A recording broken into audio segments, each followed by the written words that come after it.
Radio Sport. Monty, welcome into the studio. Good to see you. Oh, thanks a lot, man. Thanks for having me. It's a pleasure to come out here to New Zealand. This is my second time coming out here, and it's a wonderful country. I love the people. I definitely love the food, and I love beating up on these fighters. So it's a lot of things going on, but I'm glad to be here. Now, I've heard that you were looking at trying to get residency. You want to make your home over here? Yeah, I'm staying here for a month before the fight. So I told Dean and David, why don't you give me a flat? Let me just get a chance to just relax and see what it's about. So I love it over here. I've been to 14 different countries. Very fortunate. And nothing to do with boxing, just traveling around the world, seeing what's out there. And this is one of my top favorite countries, top 2 countries. So what particularly about the food that you enjoy? I'm interested to hear this because I know we've got a American import, Cedric Jackson, who plays for the Breakers, and he can't quite deal with the food over here. He keeps getting care packages sending back over from the States of Oreo cookies and the like. So what do you like about the food over here? I like the seafood. I was at the Langman Hotel, and the food was A1.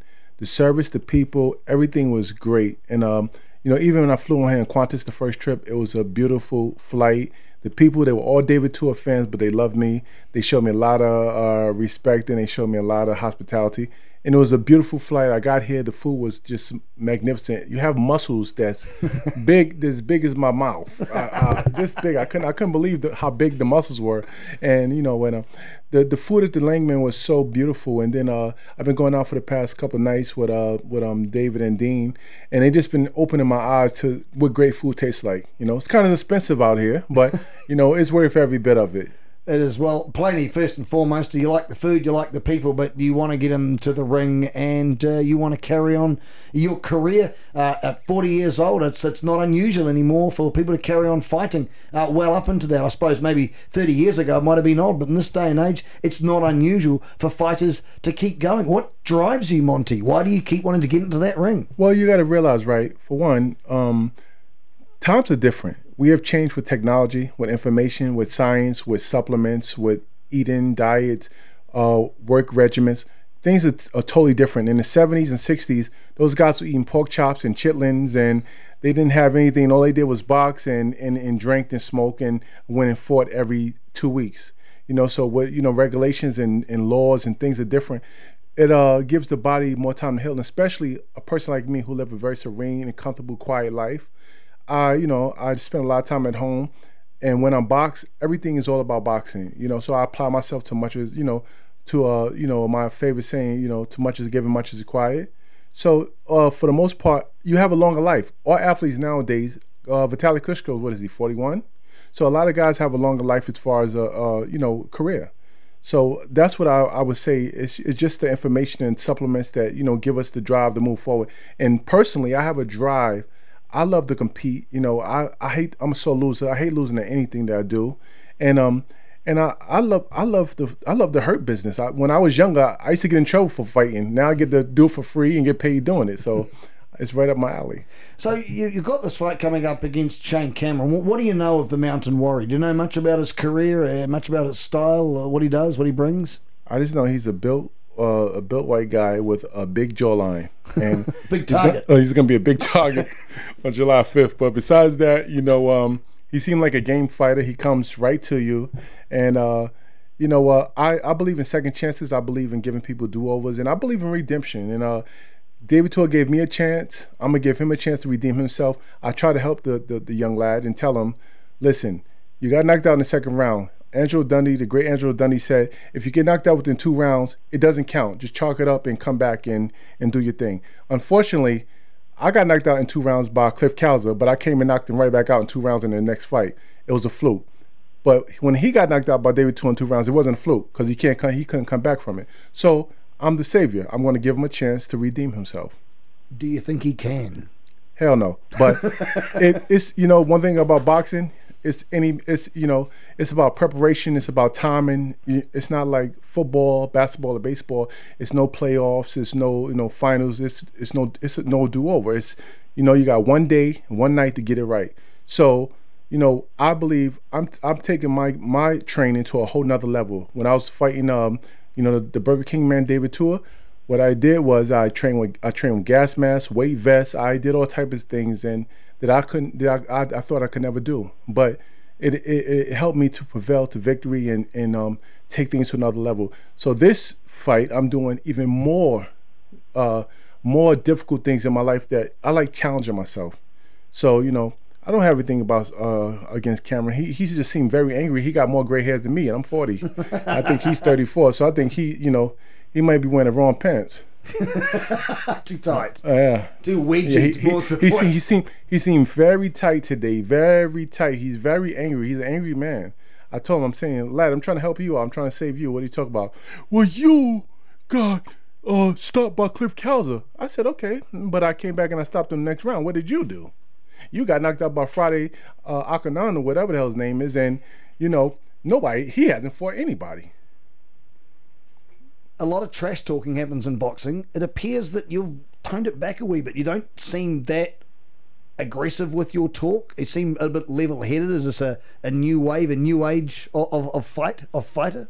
You know, I've always been open to different things, and you know, and outside the ring, I'm the best person you ever want to be around. I'm very gentle, loving, and caring, God-fearing man. But in the ring, I'm a beast. You know, I'm the beast from the east. You know, I'm ruthless. But at the same time, you know, I know about the sport of boxing. And if you don't believe in yourself, and you can't draw people to you, you know, then what are you doing here? If you have all this media, you need to capitalize off of it. And y'all guys, and these heavyweights in New Zealand have no personality. David Tua has not. He has zero personality. He's a big gloop. Hello, my name is David Tua. I just got to throw a left hook and win the fight. This guy's he's a big dummy, you know. Shane Cameron, you know, he has no personality. He's just a mean guy who think, you know, his little muscles and all that stuff is going to scare anybody. And then Chauncey, the fat boy Williver, who's been doing Tabo, he's a Tabo hoe. All he does is all this Tabo. He thinks he's a boxing guy, you know. He walk around with all these interim belts. He got like 100 belts in a doofy Pandora whatever hat. So these guys just clowns. I'm coming to sweep things up. And then we got Billy D. Williams, Sonny Billy Williams, was it? So, Billy D. Williams is Lando Calrissian from The Empire Strikes Back. Of course, yeah, but that's the guy. But he was a real pretty guy, and all the girls loved him. Well, you know, so that's his new name. I call Sonny Bill, whatever his name. I call him Billy D. Williams because I can't remember his name for nothing. But he's a nice looking guy, and I wouldn't mind dating that guy. That guy. You're not coming out, man. And your girlfriend is in the studio as well. Do you believe this? Yeah. Right. I'm busted. Yeah. This is Radio Sport on D'Arcy Waldegrave Drive. Monte Barrett joining us in studio July 5th, taking on Shane Cameron, the Mountain Warrior, for the right to fight Sonny Billy D. What do you call him now? Billy D. Williams. Billy D. Williams. The Colt 45. You've fought some pretty interesting characters in your career. You've got some pretty big names up there. Out of all of the fighters that you've gone toe-to-toe with, who would you describe as being the smartest boxer, the smartest exponents of the sweet science? I have to give a lot of credit to David Haye. He's inside the ring and outside the ring game plan, strategizing from the door. And I learned a lot from fighters that I fought, old and new. And he was strategizing from the door. One of his best friends wrote a book, and he had a whole chapter or two dedicated about how they manipulated and planted seeds for me to be in an uncomfortable space, to get thrown out. As you can see, I thought I was Prince Nassim and tried to jump over the top rope and bust my ass. So, you know, I was just out of whack, and I just wasn't myself that day. And his game plan, it worked pretty much. And he basically, I thought the guy was a genius when I see him fight Valuev, and Adam Booth, his trainer, was using stilts to mark how high, how tall. And I said, these guys are very smart. This Nikolai Valuev, this enormous Russian guy. Now, David Haye described him as being a great big stinky bear. He stinks. He's hairy. He's stinking. I always felt like I had hair in my mouth from his chest, and it was the worst feeling to feel like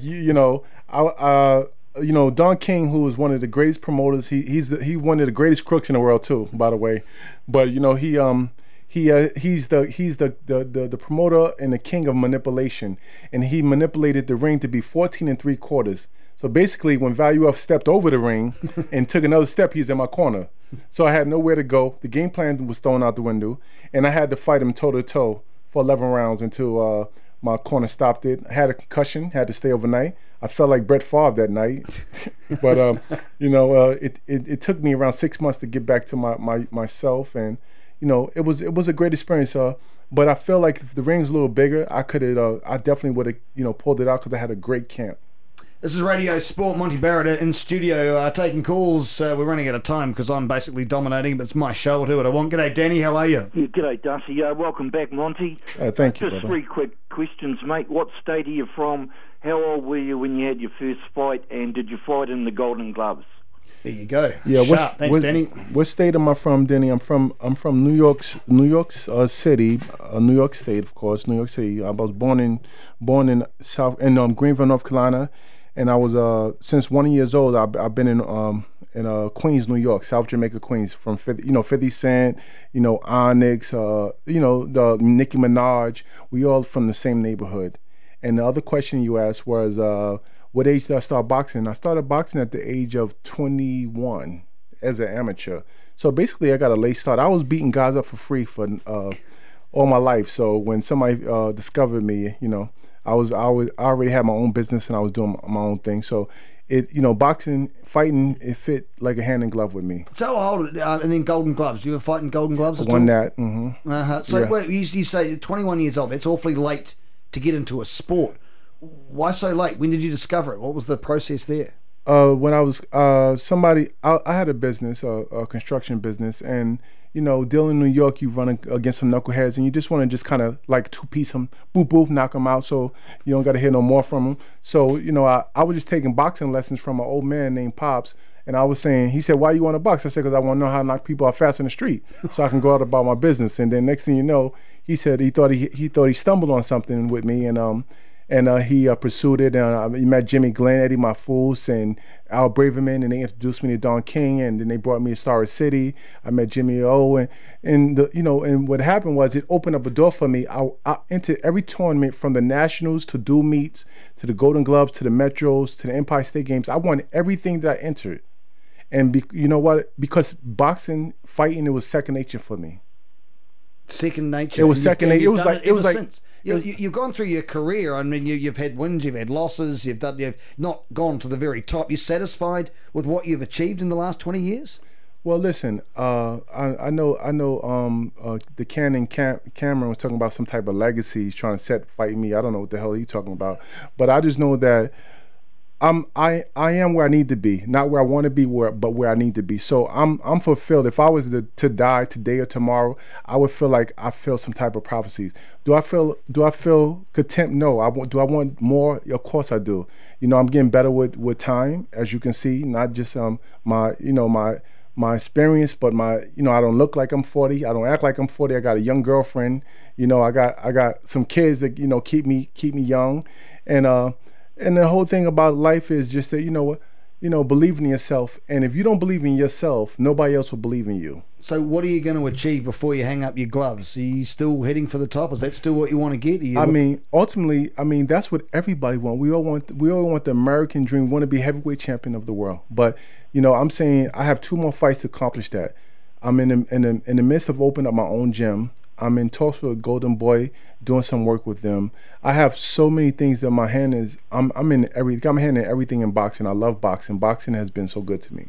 So the least thing I could do is try to be good to it, and apply myself and do something, because my days are numbered in boxing. This is a young man's sport. Well, youngish man, but the older guys are more and more successful. They've got a bit more going on up there as well. Did you find when you fight that you worry about the head injuries and the like? Because do you get concerned about, for a living, you get basically punched in the head? Does that worry you at all? Does it worry your family or your girl? Or hell no, I don't worry nobody. I'm already crazy. No. Basically, if you look at it like this, I know, every punch takes a day off your life. To be honest with you, the good thing about boxing and the bad thing is the gift and the curse. The good thing is that I've fought 16 years, but I've only been active 8 years. Let me explain it. I've taken off 2 years here. I took it off a year probably 4 times. You know, when you get cut or you get an injury, you're off 6 months. But as a fighter, you want to fight as much as you can. You want to make as much money as you can. You want to have as much exposure as you can.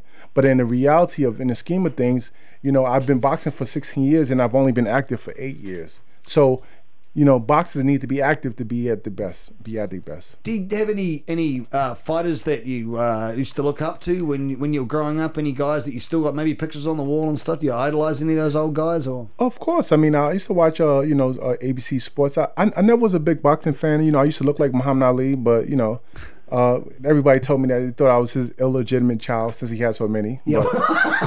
But you know, you know, I basically I love Sugar Ray Leonard, I love Muhammad Ali, and all the guys that was on ABC. You know, and I didn't get involved, like I said, until I was older. So I was a All-American in high school football, ran track, and things like that. So that's what I was involved in. Any messages out there for the fans? July 5th at Sky City. It's KFC presents the Godfather of all fight nights. Got a message to the fans to get them out there? Yeah, I just want to say to the fans, you know, it's going to be a great fight. I would love to see you guys come out there and watch me pounce on your guy, Shane Cameron. And, you know, and it's going to be a good pouncing. I'm going to do my best at beating the crap out of that lad. And we'll just come in, look forward, and have a good night. You know, have a couple of drinks, and afterwards we can have a couple of cigars, have a couple of drinks of beer, and have a good time. Excellent. I'll be ringside.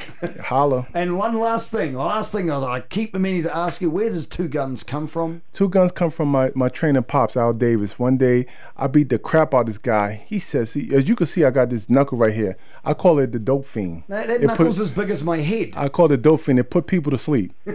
So I named it after my uncle. My uncle Butch was a dope fiend. So I named it Butch. So when Butch hits you, you go to sleep. So, you know, he said, man, you hit that boy, you shot him down like you had 2 guns. Wow, 2 guns. There it is. Monty Two Guns Bell. Let me shake you by your big old hand. Thank you, brother. Very much for joining us in the studio. It's been a real pleasure. Enjoy your time over here, and we're looking forward to coming and see you again July 5th when you take on the Mountain Warrior Shane Cameron. Thank you for yours. Oh, thank you, brother. This is Radio Sport.